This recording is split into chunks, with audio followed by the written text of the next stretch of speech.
நாய் கடித்தவுடன் 10 நாள் நாய் கவனம் என்று ஏன் சொல்றாங்க தெரியுமா? காரணம் தெரிந்தால் அதிர்ந்து போயிடுவீங்க. ஒரு நாய் கடித்தால் உடனே அருகில் இருப்பவர்கள் கேட்பது அந்த நாயை 5 நாள் 10 நாள் சாகாம பார்த்துக்கோங்க என்பதே. இது ஒரு சாதாரண பழமொழி மாதிரி தோன்றினாலும் அதற்கு பின்னால் இருக்கும் காரணத்தை புரிந்து கொள்வது ரொம்ப அவசியம். யாராவது இப்படி சொல்லும் போது அதை கேட்டு சிரிக்காமல் ஏன் 10 நாள் என்று நம்மாலே யோசித்து பார்க்க வேண்டும். காரணம் தெரிந்தால் பயமும் குழப்பமும் குறையும்.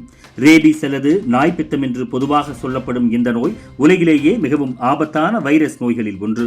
ஒருமுறை உடலுக்குள் நுழைந்ததும் மூளை வரை சென்று விட்டால் உயிரை காப்பது அரிது. நாய், பூனை, குரங்கு போன்ற விலங்குகளின் உமிழ்நீர் அல்லது நகத்தில் உள்ள உமிழ்ச்சி வாயிலாக இந்த வைரஸ் நுழைகிறது. குறிப்பாக நாய் கடித்தால் அது தோலில் உள்ள திறந்த காயம் வழியாக நம்முடைய உடலுக்குள் புகும். அதனால் தான் முதலில் செய்ய வேண்டியது காயத்தை உடனே சுத்தம் செய்வது. காயத்தை சுத்தம் செய்வது எளிதான காரியம்தான். குறைந்தது 10 நிமிடம் தொடர்ந்து சோப்பும் நீரும் கொண்டு காயத்தை நன்றாக துடைக்க வேண்டும். சுத்தமான நீர் இல்லை என்றால் குளிர்ந்த நீரை ஓடவிட்டு கழுவினாலும் பயன் இருக்கும். இதனால் உடலுக்குள் நுழைந்திருக்கக்கூடிய வைரசுகள் நீந்தி புறப்பட வாய்ப்பு அதிகம். ஆனால் காயத்தின் மீது எண்ணெய், நெய், மஞ்சள், கூழ், பானம் போன்ற எதையும் போடக்கூடாது. அவை வைரஸை உடலுக்குள் இழுத்துச் செல்லும் அபாயம் உண்டு. பலர் கேட்கும் அந்த 10 நாள் அறிவுறுத்தலுக்கும் விஞ்ஞான காரணமே உள்ளது. ஒரு நாய் உண்மையில் ரேபிஸ் பாதிப்பால் வாடிக்கொண்டிருந்தால் அந்த வைரஸ் நாயின் மூளை மற்றும் நரம்பு மண்டலத்தை பாதிக்கிறது.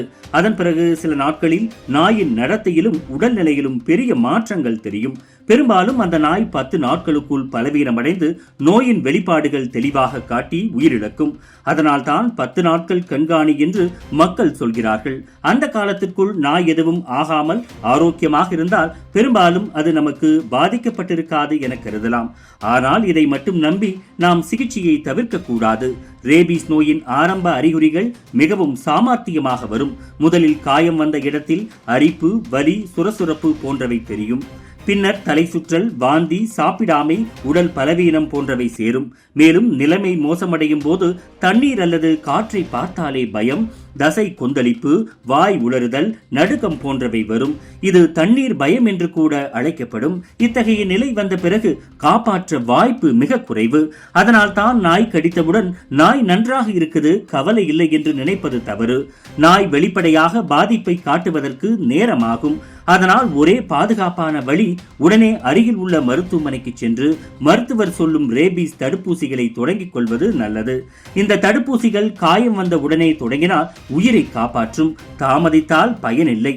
முடிவாக நாய் கடித்தாலே செய்ய வேண்டிய நடைமுறைகள் தெளிவானவை. உடனே காயத்தை சுத்தம் செய்ய வேண்டும். உடனடியாக மருத்துவமனைக்கு சென்று ஆலோசனை பெற வேண்டும். தேவையான தடுப்பூசிகளை எதையும் தவறாமல் எடுத்துக்கொள்ள வேண்டும். அதே சமயம் அந்த நாயை 10 நாட்கள் கவனிக்க வேண்டும்.